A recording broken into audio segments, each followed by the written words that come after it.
What do you think the barrier is for that person that's just like, I'm just dreading it? I mean, that first step of kind of taking charge of their own financial.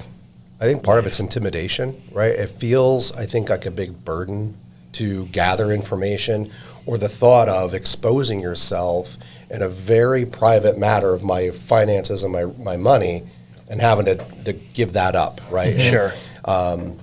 But it's no different. I look at it as as a professional, as a doctor, right? I mean, you go for the annual physical, there's nothing more personal than that, right? So I feel like it's getting over that barrier and understanding that you're not perfect. No one's going to judge you based on where you're at, but the sooner you can start, the better you're going to be.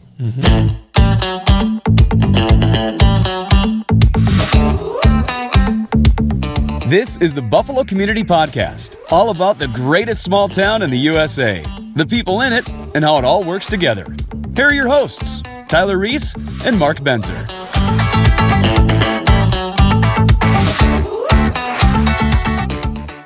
Hey, everybody. Welcome back to another amazing episode of the Buffalo Community Podcast. I don't know what number episode this is, but it's well into the hundreds.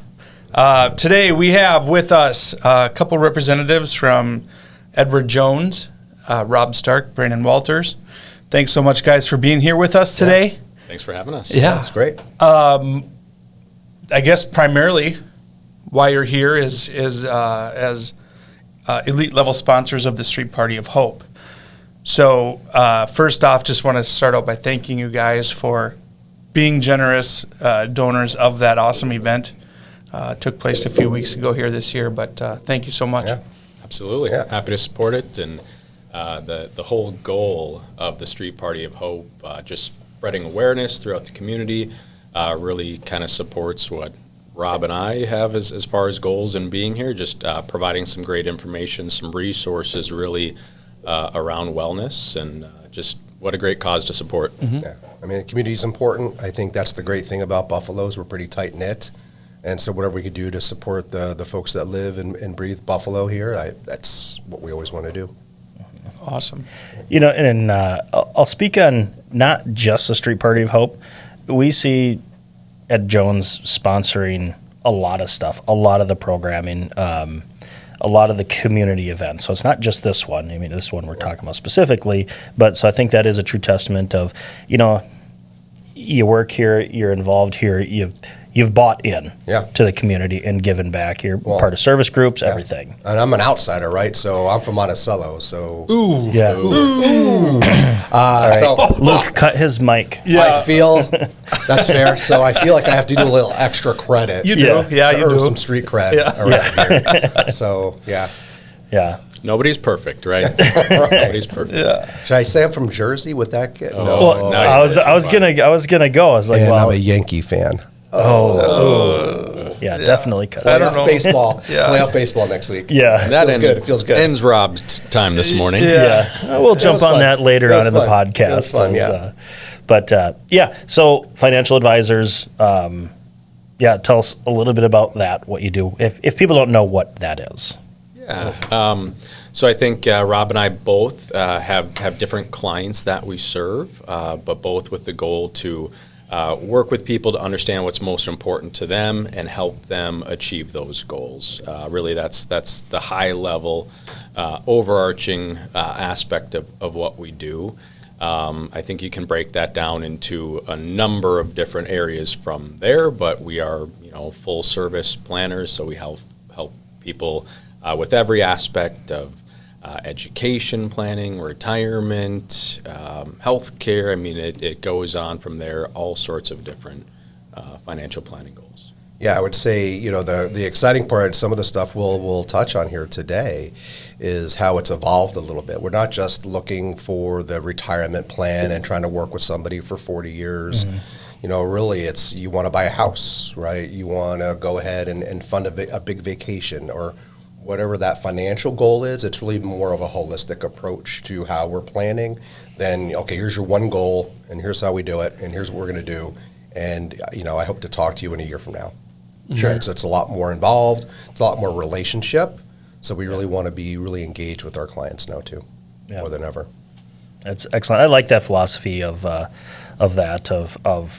again, buying into the community. And I always say that because we're in a lot of the same service groups. Yeah. And it's just kind of that true approach of seeing people out there and waving of like, oh, yeah, you can go talk to them. It's not the avoidance of, all right, well, I'm going to go see Becky in a year or whatever that reminder, which maybe sometimes financial planners maybe historically get a bad rap for, or like that's all they care about, just money grubbing. Right. You know, it's not the Wall Street. One of the US statistics does. I heard coming into Jones that really still sticks with me today that I try to achieve is that financial advisors rated lower than a dentist and their desire to see their client, like the client desiring to see them. So I'm like, if I have to be better than a dentist. That's my ultimate goal. Yeah. Yeah. Which is More not likable. a high bar to set. No, I like low expectations. So.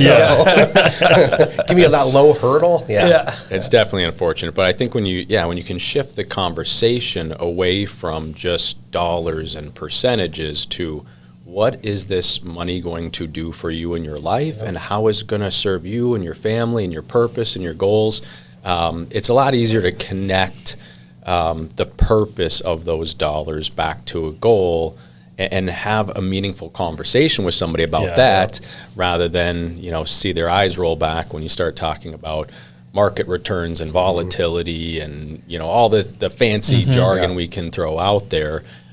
We try not to, certainly that stuff is important, but we try not to focus on that, but really tie it back to what the purpose for that money is, what their goals are. Right. What do you think the barrier is for that person that's just like, I'm just dreading it? I mean, that first step of kind of taking charge of their own financial. I think part of it's intimidation, right? It feels, I think, like a big burden to gather information, or the thought of exposing yourself in a very private matter of my finances and my money and having to give that up, right? Sure. But it's no different. I look at it as a professional, as a doctor, right? I mean, you go for the annual physical, there's nothing more personal than that, right? So I feel like it's getting over that barrier and understanding that you're not perfect. No one's going to judge you based on where you're at, but the sooner you can start, the better you're going to be. Amen. I would echo all of that. It is kind of like we all have that anxiety before you go into the doctor, right? Like, what are they going to find? What's wrong? My cholesterol's too high. I'm going to get talked to about my diet or this or that, And it's the same way with finance. We all have that fear. So I think I would echo exactly what Rob said, that the earlier that you can start, and not everybody needs a financial planner either. I mean, some people really get into it. They do a lot of research. Some people, that's what's cool about our industry, is there's access to so many different platforms for the do-it-yourselfers that are really confident and love that research and want to be deep and actively engaged in those investment decisions. And then you've got the complete delegation approach where people really want somebody to hold their hand and get them through the nitty-gritty. And a lot of it, what Rob and I do, a lot of what we do, especially right now, is manage expectations and help remove emotions out of some of these decisions. We're just wired inherently, unfortunately, to do it backwards, right? Yeah. We want to sell when it feels bad and buy when it feels good, and that's generally the opposite of how you do well in investing. So if you just know yourself and think about outcomes are generally better when you have a coach, when you have somebody that knows you and your family and your goals, whether it be coaching in financiers or coaching at the gym. There's value in having that advocate there to help hold you accountable, and in a lot of cases just remove emotions from decisions, set proper expectations, help you have a plan to reach those goals. Yeah.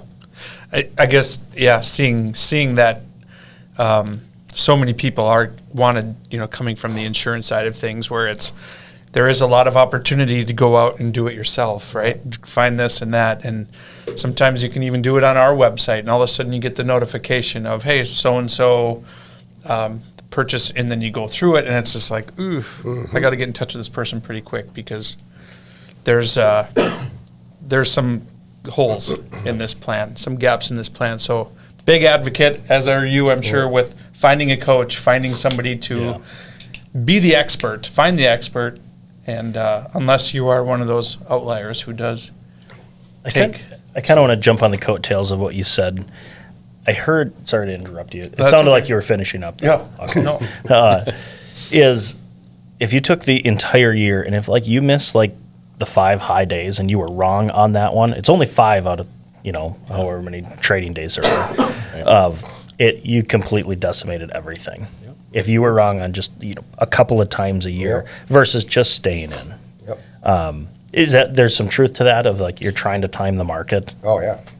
Absolutely. I mean, we see it all the time. The statistics show it. Again, we're wired to do it backwards. That's part of what's really interesting to me is, when we think about the emotion, the behavioral science behind money and investing, and it's amazing the biases that we have, the cognitive and mental biases that we have, and I try not to typically go too deep with clients on that or prospective clients talking about that stuff, but they exist, and if you go out there and do the research, it's amazing how our brains and our guts kind of work against us, and absolutely you miss a few good days and you've missed it all.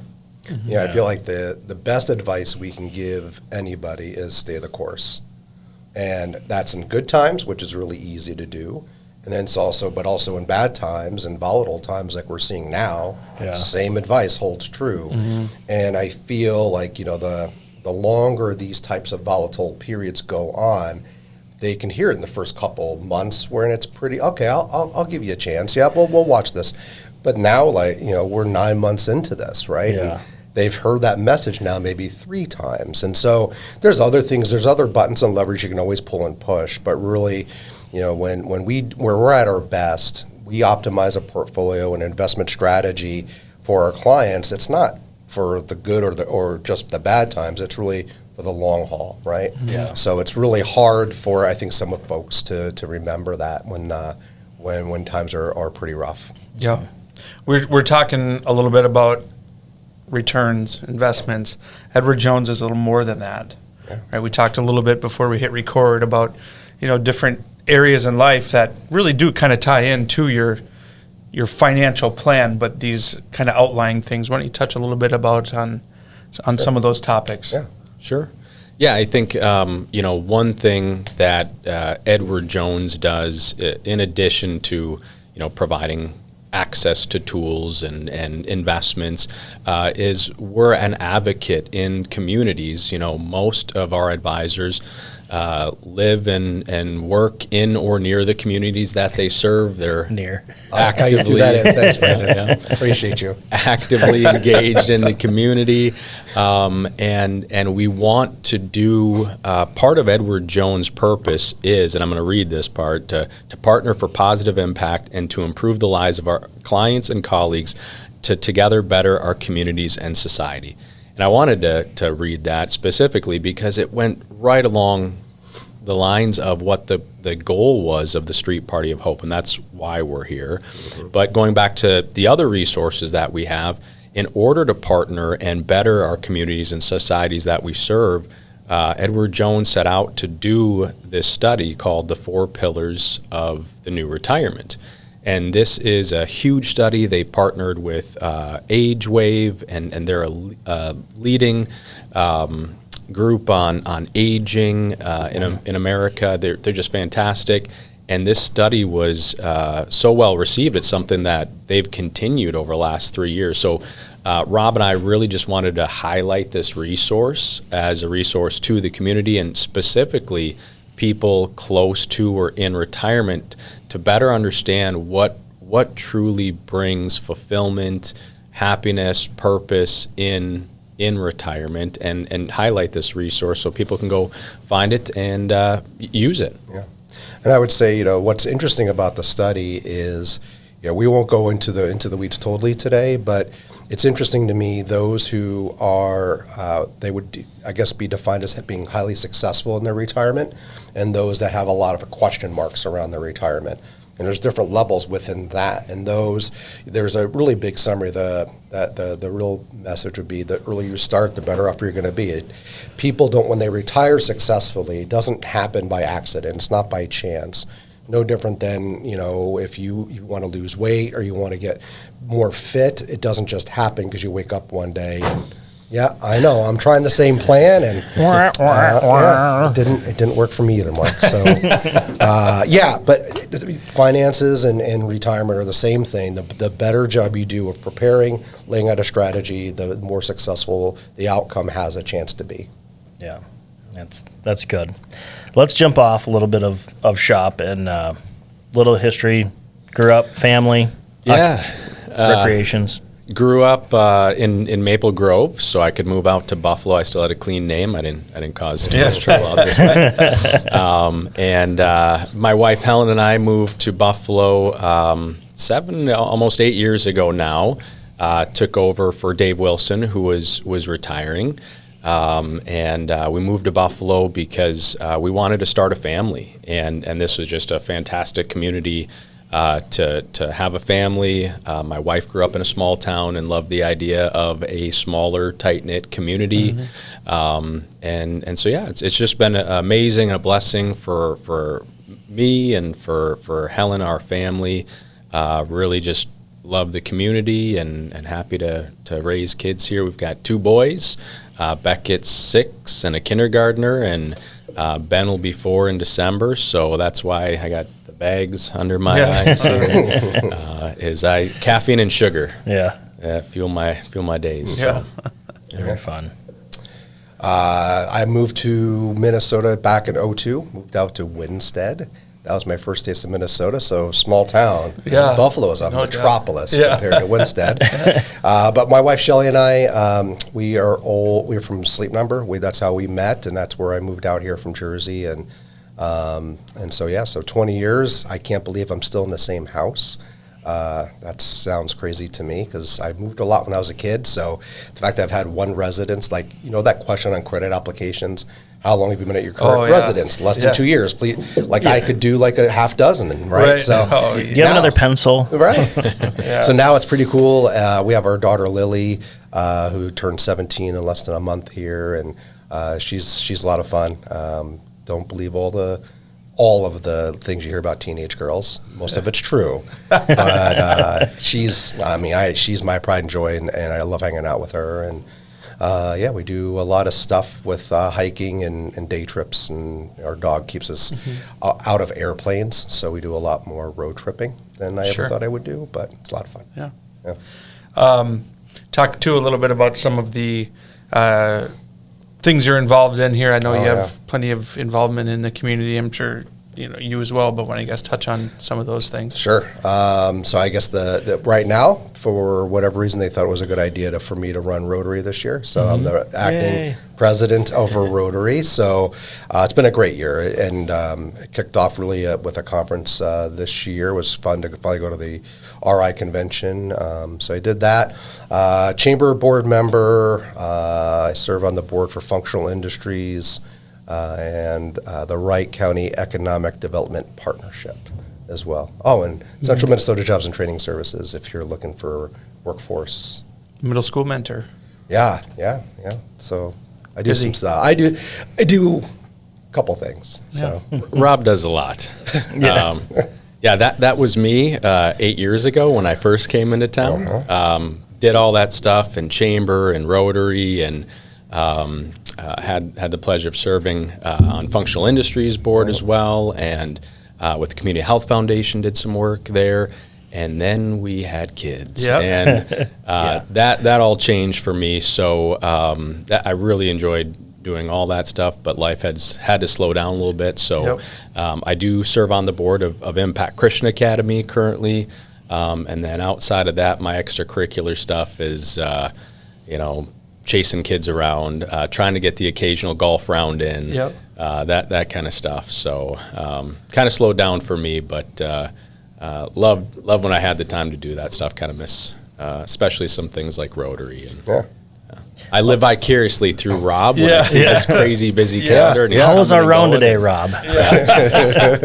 Rob? I'll give you one tip on that. I was loading my clubs up in the truck, and my son Charlie goes, "Are you going golfing again?" I said, "Hey, nope, you don't complain now, because when you're old enough to come with me, we get a free pass. Mom will let us go anytime we want. brilliant. But don't make it hard on her right now." Yeah. So yeah, just he's got to play the long game, you know. Yeah, That's yeah. and that's where we started. My kid's just a little bit older, so yeah, we're on the horizon there. Yeah, So yeah. Smart yeah. man. Yeah. Yeah, it's the minute when their legs can finally hit the pedal on the golf cart. Yeah. Right? Yeah. It's a good time to bring you them hit out. and you're like, please come back. please come back. Don't hit that sand trap. Yeah. Very fun. Yeah, yeah. Very fun.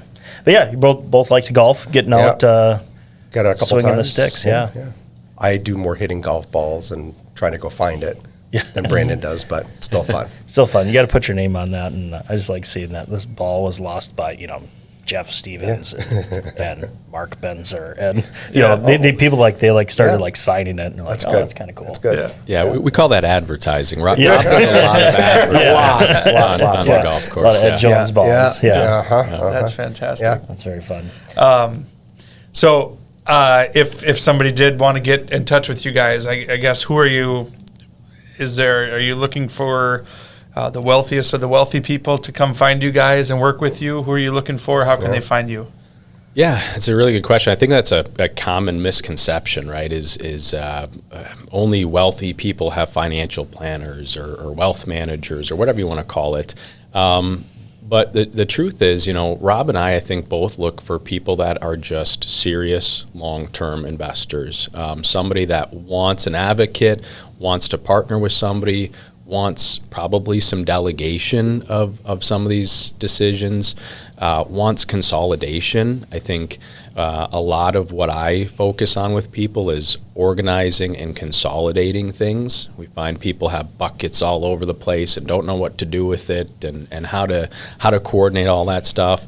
And for me, I specialize. I work with a lot of people in or close to retirement, because there are so many decisions leading up to that are intertwined about Social Security and health care and pension decisions and just all sorts of complex decisions, tax planning, all this stuff is intertwined together, and somebody that really can help them navigate all of those things, partner with their CPAs, with their attorneys, people that kind of want to do some of the more of that advanced planning is really who I like to serve and work with, and I know Rob specializes in some other areas too. Yeah. So I would say, first and foremost, it's always about relationships, right? So we talk a lot about the line of, I want to work with people who want to work with me, right? And so, a hard client to work with is somebody who they give you a check and they drop it off, and you never hear from them ever again. We're not a bank, right? So I love what I do with the people that like to do it with me. So it really is always about just that level of engagement is pretty critical. I focus on small businesses and a couple different aspects, obviously retirement plans for their business. Anything could be up to 100 employees is a sweet spot. But then also I recently exit planning has always been, and succession planning has been pretty important. A lot of these business owners out there have no clue as to what their business is valued at. What do they need to be thinking about to do to get out of their business and maybe move on to either another business or into the next chapter in their life. So those are a couple of different focus areas for me. Very fun. Yeah. Well, is there anything that we missed that you guys want to touch on while we wind things down? I would just highlight the resource out there. So for those that want more information on this study, I think it's great. edwardjones.com/new retirement. Rob and I, the title of it was is the 4 pillars. We're going to hit on just a couple of the pillars if we have time, just to give people kind of like a highlight and idea of what kind of information they'll find in there. So the 4 pillars really are health, family, purpose, and finances. And we found that all of these are so interconnected and intertwined, and they're all important. Maybe just highlight a few in the health column. We all know health is so important, as there's a box of donuts staring me right in the face. Health is so important. Obviously, is connected to so many other areas. When we think about if you're healthy, you're going to spend less on healthcare costs, and you're going to see the doctor less, and on medications, and it improves your quality of life. And health is just so important. And I think we all know that, but the study really highlights that. I think a couple of things that people maybe don't realize is our health spans and our lifespans don't necessarily match. Sure. So there's a lot of research around what is a healthy lifespan. And good news there is, in Minnesota, out of all 50 states, we have the longest healthy lifespan, which I was surprised to learn about. I guess there's something hardy about Minnesotans that make us tough and stay healthy, I guess. It's all that sitting around in cold winter nights on our couch. Yeah. It really helps improve. That's right. Eating donuts. Eating donuts, yeah. Apparently, yeah. But that gap there, I think, is one thing that's really important that people plan for. It's about 66.1 years is average healthy life expectancy. About 66.1? Yeah, isn't that scary? Or 66.1? Oh, yeah, sorry, about 66.1. I could round it off. About. Yeah. Exactly 66.1. Average life expectancy, 78.5 exactly. So there's a big gap, 12 years there of people dealing with health issues, with chronic disease and illness. Yeah. So it's good to understand that gap, and from a planning standpoint, plan for those. And we know healthcare costs in retirement are a major concern for people, and rightly so. The last thing was our partner with Alzheimer's. For most people, that's the number one concern, health concern, beats out all the others. Even COVID, during the height of the pandemic, people were more afraid of Alzheimer's and dementia. So Edward Jones, we are one of the leading, I think we're the lead corporate sponsor for Alzheimer's. Yes, so if you want to get involved, we have, in the state, we have walks, right? We have lots of offices in the Twin Cities area, specifically in Wright County, that sponsor teams to go raise money for Alzheimer's research. You can go walk and honor and support family or friends that we've all been touched by it. So there are some really great resources out there. On Edward Jones' website, we have connections to the Alzheimer's website. They have great information about 10 warning signs about Alzheimer's, so if you want to go educate yourself. And we do have also for clients, people may or may not be aware, this was news to me, we have an Alzheimer's hotline that's 24/7 where people can talk to master's level clinicians and specialists to get confidential information, talk to somebody about maybe a family member that they're worried about, or get information about Alzheimer's. So there's just some great resources out there and available. Cool. That's good to know.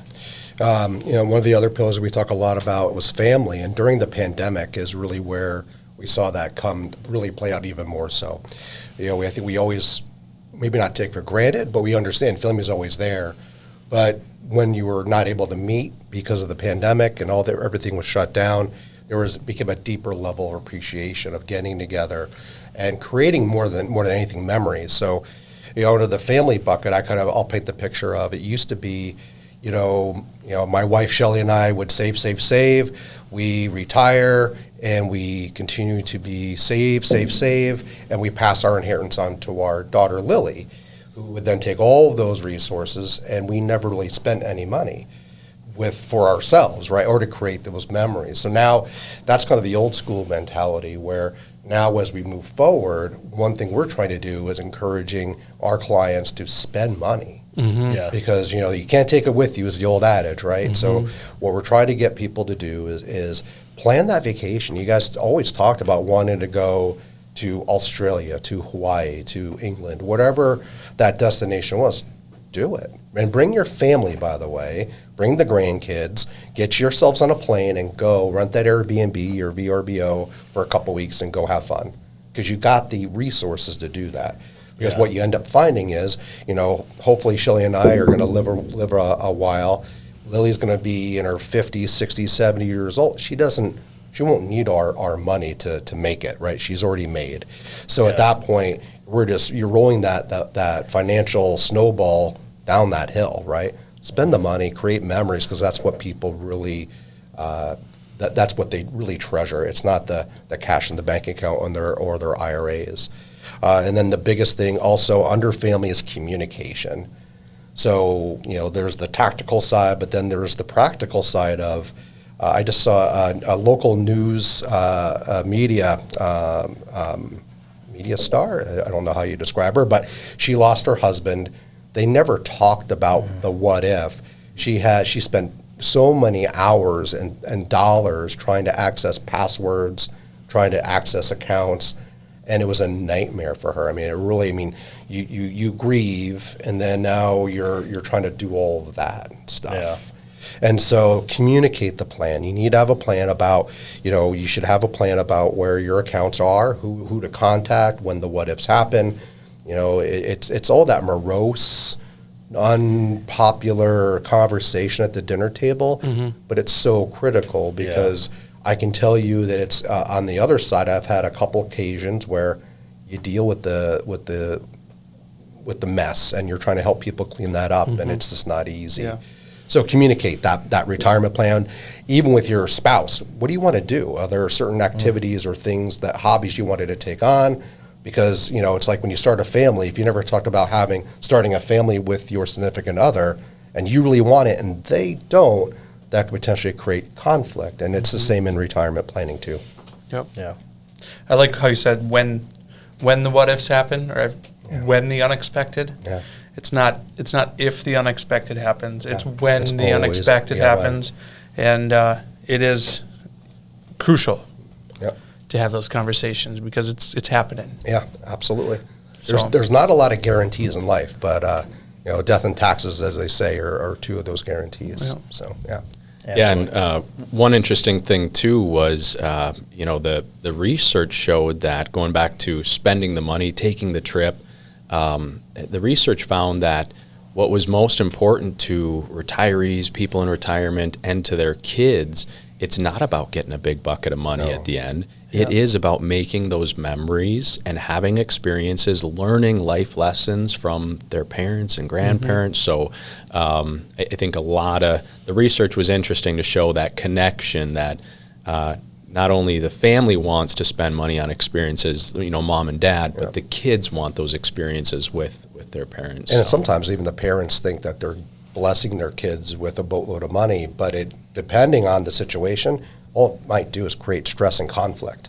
So, you might think of it being generous, and it is, but there's a lot of potential hoops that they have to work through, and all of a sudden I would much rather, hey, remember that time we went to Italy for 3 weeks with mom and dad? They would rather have had that experience and that memory than having to deal with all of this. Right? Yeah. So. Well, we thank you so much for having the conversation, and to all of our viewers that can have this conversation with you guys too. Yeah. You guys are easy to find downtown. Just kind of actually go to one service club and you're probably there. Yeah, maybe. Yeah. But we always appreciate it. Thanks for listening, everybody. If you guys want to be a part of the Buffalo Community Podcast, you can always call our Google voicemail number is 612-405-7993, and we'll play your voicemail on the air and in an upcoming episode. But for the Buffalo Community Podcast, I'm Tyler Reiss. I'm Mark Benzer. Rob Stark. And Brandon Walters. Thanks, guys. Thank you. Thank you. Thanks for listening to the Buffalo Community Podcast, produced by Edlin Media. You can find us on Facebook and YouTube, as well as anywhere you listen to podcasts.